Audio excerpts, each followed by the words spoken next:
जब आप बुद्धा के किसी स्टैचू की तरफ देखें जिसमें उनके दोनों हाथ उनके चेस्ट के पास हैं और जो फिंगर्स हैं वो सर्कल बना रही हैं, तो आप दुनिया के सबसे इंपॉर्टेंट मूवमेंट की तरफ देख रहे हैं। दिस इज कॉल्ड द धर्म चक्र मुद्रा।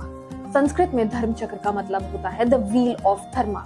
ये मुद्रा रिप्रेजेंट करती है when Buddha gave the first sermon at Sarnath after attaining the enlightenment.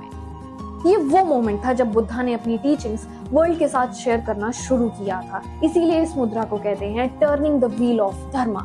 It is literally the beginning of Buddhism. अगर हम इस मुद्रा को क्लोजली देखें तो जो हमारी इंडेक्स फिंगर होती है वो हमारे थंब के साथ एक सर्कल फॉर्म करती है और ये सर्कल रिप्रेजेंट करता है द व्हील ऑफ धर्मा, मतलब कि नॉलेज एंड मोशन। मेटाफोरिकली ये जो सर्कल होता है it represent union of method and wisdom, मतलब कि right action plus right understanding equals to spiritual path. इस मुद्रा की टीचिंग यहीं पर खत्म नहीं होती। तो अगर हम बात करें रिमेनिंग 3 फिंगर्स की, तो अगर हम राइट हैंड की बात करें तो रिमेनिंग 3 फिंगर्स जो राइट हैंड की होती हैं, तो उसमें जो मिडिल फिंगर होती है वो रिप्रेजेंट करती है हियरर्स ऑफ द टीचिंग, मतलब कि जो टीचिंग्स को सुनते हैं। जो रिंग फिंगर होती है वो रिप्रेजेंट करती है सॉलिटरी रियलाइजर्स, जिनको आइसोलेशन में रियलाइजेशन होता है। और जो हमारी लिटिल फिंगर होती है वो रिप्रेजेंट करती है महायान, द ग्रेट व्हीकल। और जो हमारी लेफ्ट हैंड की 3 रिमेनिंग फिंगर्स हैं वो रिप्रेजेंट करती हैं 3 जूल्स ऑफ बुद्धिज्म, बुद्धा, धर्म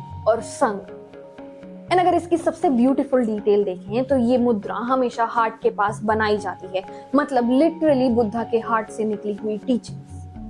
अगर बुद्धिस्ट फिलॉसफी में देखा जाए तो ये मुद्रा ध्यानी बुद्धा वैरोचन के साथ लिंक की जाती है। वैरोचन रिप्रेजेंट करते हैं transformation of greatest human delusion, मतलब कि ignorance into the wisdom of reality. So this mudra is not about teaching, it is about the awakening minds. ये जो मैंने आपको मुद्रा बताई है धर्म चक्र मुद्रा, आप इसको 5 मिनट प्रैक्टिस कीजिए and you will see the transformation in your mind and body. धन्यवाद।